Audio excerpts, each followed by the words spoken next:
First of all మహర్షి రాఘవ 100వసారి మా blood బ్యాంక్లో Chiranjeevi charitable trust ఆ బ్లడ్ బ్యాంక్లో రక్తం దానం ఇవ్వడం జరిగింది. అంటే ఇంతవరకు 50 సార్లు ఇచ్చిన వాళ్ళు 60 సార్లు ఇచ్చిన వాళ్ళు ఉన్నారు, కానీ ఒక వ్యక్తి 100 సార్లు రక్తదానం ఇవ్వటం అనేది ఇదే ప్రథమం.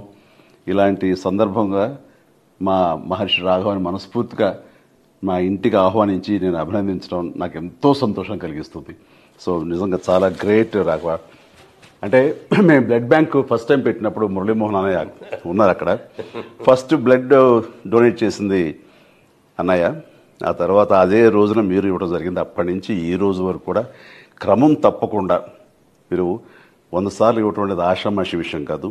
ఈ గెస్చర్ ఇది ఎంతోమందికి ఇన్స్పిరేషన్గా ఉండాలి, మరి ఎంతోమంది మోటివేట్ అవ్వాలి.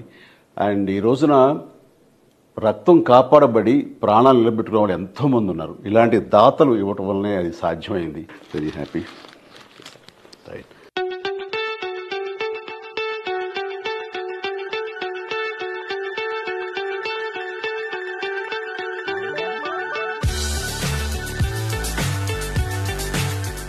చిరంజీవి గారు బ్లడ్ బ్యాంక్ పెట్టిన తర్వాత మొట్టమొదటి రోజున మేము వెళ్ళి బ్లడ్ ఇవ్వడం జరిగింది. ఆ రోజున మహర్షి గారు వచ్చారు, నేను వచ్చాను. ఫస్ట్ October 2nd గాంధీ ఆ రోజున ఫస్ట్ బ్లడ్ నేనే ఇచ్చాను. ఆ రోజున మొదలుపెట్టిన ఇది క్రమం తప్పకుండా ఎవ్రీ 3 monthsకి ఒకసారి చొప్పున, అంటే సంవత్సరానికి 4 చొప్పున వచ్చి 100 times పూర్తి చేశాడు. ఇది చాలా గ్రేట్ అసలు. ఎందుకంటే రక్తదానం చాలా మందికి భయాలు ఉంటాయి.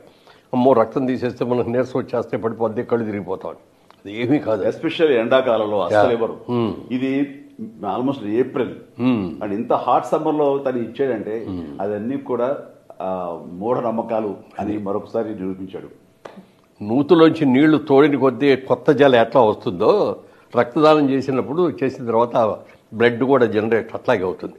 అందుకని ఎవ్వరూ కూడా భయపడక్కర్లేదు. శుభ్రంగా యంగ్గా ఉన్నవాళ్ళు, ధైర్యంగా ఉన్నవాళ్ళు, గట్టిగా ఉన్నవాళ్ళు రక్తదానం చేస్తే 10 మందికి ప్రాణాలు కాపాడే వాళ్ళు అవుతాం. అది మాత్రం గుర్తుపెట్టుకోండి అందరూ.